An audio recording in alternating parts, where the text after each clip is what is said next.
మహాగణపతిం మనసా స్మరామి మహాగణపతిం మనసా స్మరామి. TR creations family అందరికీ నా హృదయపూర్వక ధన్యవాదాలు.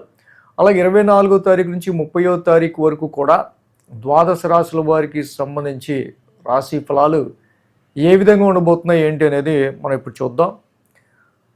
సో మేజర్ ట్రాన్సిటల్ చేంజ్ విషయానికి వస్తే కనుక రవి, బుధ, కుజ, శుక్రులు అందరూ కూడా గత వారం నుంచి నెమ్మదిగా కుజుడు 11వ తారీఖు, తర్వాత 15వ తారీఖు రవి, బుధులు, ఇలా ఒక్కొక్క మాస గ్రహాలన్నీ కూడా మారడం మనం గమనించుంటాం. పూర్తిగా 15వ తారీఖు నుంచి కూడా మాస గ్రహాలన్నీ కూడా మారే. సో అదేవిధంగా బుధుడు ఈ యొక్క శుక్రవారం నుంచి తన మిథున రాశి అయిన ఇక్కడ మిథున రాశిలోకి, స్వక్షేత్రమైన మిథున రాశిలోకి ఆయన గోచారం మొదలుపెట్టబోతూ ఉన్నారు.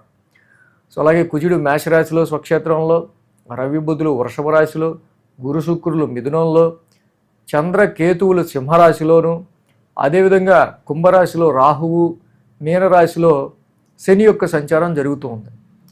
చంద్రుని యొక్క సంచారం మనం చూస్తే కనుక సింహం, కన్య, తుల, వృశ్చికం మీదుగా 4 రాశుల మీదుగా చంద్రుని యొక్క సంచారం ఉంది ఇక్కడ.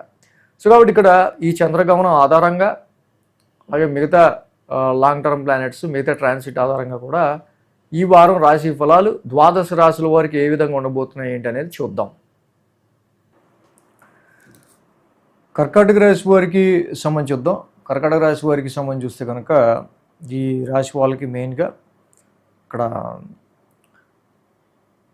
దశమంలో కుజుడు, లాభంలో రవి, లాభంలో బుధుడు, మొత్తంగా 3 గ్రహాల యొక్క అనుకూలత కర్కాటక రాశి వారికి మనకు కనిపిస్తూ ఉంది. సో ఇక్కడ యాక్చువల్గా దశమస్థానంలో కుజుడికి అంత యోగించరు కానీ, బట్ ఏంటంటే డైరెక్షనల్ స్ట్రెంగ్త్ అనేది కుజుడికి ఉంటుంది. ఎందుకంటే అడ్మినిస్ట్రేటివ్ జాబ్స్ చేసే వాళ్ళకి కానీ, Mars is the soldier, military and police force, ఇలాంటి వాటికి సంబంధించిన అధిపతి కుజుడు దశమ స్థానంలో ఉండటం వల్ల యుద్ధ ప్రాతిపదికన చేస్తుంటాడు పనులన్నీ. సో కాబట్టి ప్రొఫెషనల్గా ఎవడేమన్నా అనుకుని వెళ్ళిపోతాను, నేను ముందుకెళ్ళిపో, నా వరకు నేను స్ట్రైట్ ఫార్వర్డ్గా వెళ్ళిపోతాను. బట్ ఎనీవేస్ కర్కాటక రాశికి వెరీ గుడ్ ప్లానెట్, యాక్చువల్గా వెరీ బెస్ట్ ప్లానెట్ కుజుడు. బట్ 10th హౌస్లో ఉండడం ఇది ఏమాత్రం నెగిటివ్ కాదు. This is very good for your professional progress. Ravi, బుధుల యొక్క సంచారం కూడా అద్భుతంగా ఈ రాశి వాళ్ళకి యోగిచ్చే ఆస్కారాలే ఉన్నాయి. 2 గ్రహాలు కూడా లాభస్థానంలో ఉండటం వల్ల. సో నెక్స్ట్ 2, 3, 4, 5 స్థానాల మీదుగా చంద్రుని యొక్క సంచారం ఉంది ఈ వారం. మనకి చూస్తే కనుక ఈ రాశికి సోమ, మంగళ, బుధ, తృతీయ స్థానంలో చంద్రుని యొక్క సంచారం ఈ 3 రోజులు బాగా అనుకూలిస్తూ ఉంది. సో వారం ప్రారంభం మనం తీసుకుంటే కనుక ద్వితీయ స్థానం నుంచి చంద్రుని యొక్క సంచారం ఫైనాన్స్ పరంగా, ఆర్థిక పరంగా, కుటుంబ పరంగా ఏదో ఒక తెలియని సమ్ డిసాటిస్ఫాక్షన్ ఆర్ తీసుకునే డెసిషన్స్ ఫైనాన్షియల్గా కొంచెం జాగ్రత్తగా తీసుకోవాల్సి రావటం, సమ్ డిటాచ్డ్, కొంచెం సమ్ ఫ్యామిలీ మెంబర్స్ కొంతమందిని దూరంగా ఉండాలన్న ఆలోచన లాంటివి కొన్ని కర్కాటక రాశి వాళ్ళకి వచ్చే ఆస్కారాలు మనకు ఎక్కువ కనిపిస్తూ ఉన్నాయి. అలాగే తృతీయ స్థానంలో చంద్రుని యొక్క సంచారం సోమ, మంగళ, బుధవారాల్లో, తృతీయంలో చంద్రుడు జనరల్గా పరాక్రమ స్థానంలో బాగా యోగిస్తారు. అలాగే ఆ రాశి అధిపతి లాభస్థానంలో ఉన్నారు.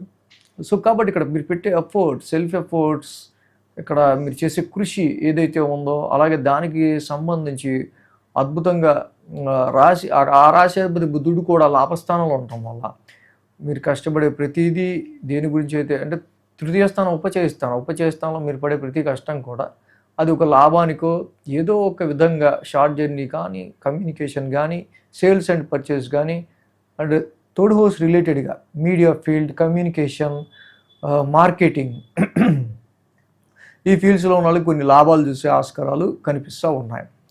అలాగే తర్వాత ఇక్కడ గురు, శుక్రవారాల్లో చతుర్థ స్థానంలో చంద్రుని యొక్క సంచారం.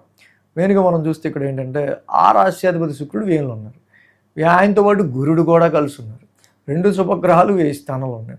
సో శుభమూలకమైన వ్యయాలు ఎక్కువగా జరిగే ఆస్కారాలు కొన్ని ఇంటి రీత్యా, గృహపరంగా కొన్నిసార్లు కొన్ని సందర్భాల్లో మనకి ఎక్కువగా ఈ రాశి వాళ్ళకి కనిపిస్తూ ఉంది. మనస్పూర్వకమైన ఖర్చులు, కొన్ని ఇష్టపూర్వకమైన ఖర్చులు ఈ రాశి వాళ్ళకి కనిపిస్తూ ఉన్నాయి. ఈ విధంగా గురు శుక్రుల యొక్క కంజంక్షన్ శుభగ్రహాలు శుభమూలకమైన వ్యయాన్ని చేయించడానికి కూడా ఈ వారం కొంచెం ఖర్చుల విషయంలో శుభమూలకమైన విషయాల్లో కొన్ని పెట్టక తప్పని ఖర్చుల విషయాల్లో అలాంటివి ఎదురయ్యే ఆస్కారాలు ఉన్నాయి కాబట్టి కొంచెం చూసుకోవడం మంచిది. వారాంతానికి చూస్తే పంచమ స్థానంలో చంద్రుని యొక్క సంచారం డెఫినెట్గా మళ్ళీ ఆ రాష్ట్రాధిపతి కుజుడు దశమ స్థానంలో ఉన్నారు. మనం ఎందా చెప్పుకున్నట్టు వర్క్ ప్రోగ్రెస్లో మీ క్వాలిటీ విషయంలో క్రియేటివిటీ విషయంలో అన్నిటి విషయాల్లో కూడా చాలా స్ట్రైట్ ఫార్వర్డ్గా మీరు వెళ్ళే ఆస్కారాలు కనిపిస్తూ ఉన్నాయి ఈ రాశి వాళ్ళకి సంబంధించి. మ్యారిటల్ మ్యాచెస్ చూసుకునే విషయంలో కొంచెం జాగ్రత్తగా చూసుకోవాల్సిన అవసరం ఉంది. ఈ సమయంలో కొంచెం అదర్ సోర్సెస్ ఆఫ్ ఇన్కమ్ కానీ లైఫ్ పార్ట్నర్ స్పౌస్కి సంబంధించిన హెల్త్ మ్యాటర్ పాయింట్ ఆఫ్ వ్యూలో కానీ కొంచెం జాగ్రత్తగా ఉండటం అనేది మంచిది. సో కాబట్టి అష్టమ రాహు దోషం ఉంది కాబట్టి దుర్గామాత ఆరాధన ఎక్కువ చేసుకుంటే చాలా మంచిది. అలాగే ఈ రాశి వాళ్ళకి గురు శుక్రుల యొక్క కంజంక్షన్ అలాగే కేతువు ముఖ్యంగా ద్వితీయ స్థానంలో ఉన్నారు కాబట్టి వాక్స్థానంలో ఉన్న కేతువుకి ఫలాస పుష్ప సంకాసం కేతు నవగ్రహ శాంతి మంత్రం చదువుకోవటం గణపతి ఆరాధన గణపతి పూజ చేసుకోవడం చాలా మంచిది. సో అలాగే ఇక్కడ ఈ శుభగ్రహాలు ఏవైతే వ్యయ స్థానంలో ఉన్నాయో సో వాటికి సంబంధించి గురువారం పూట గురుడికి దత్తాత్రేయుడి ఆరాధన, శుక్రవారం పూట శుక్రుడికి హిమకుంద మృణాలాభ శుక్ర నవగ్రహ శాంతి మంత్రం చదువుకోవటం ఇంకా మంచిది. ఈ వీడియో కనుక మీకు నచ్చినట్లయితే లైక్ చేయండి, షేర్ చేయండి. మరిన్ని అప్డేట్స్ కోసం సబ్స్క్రైబ్ చేయడం మాత్రం మర్చిపోకండి.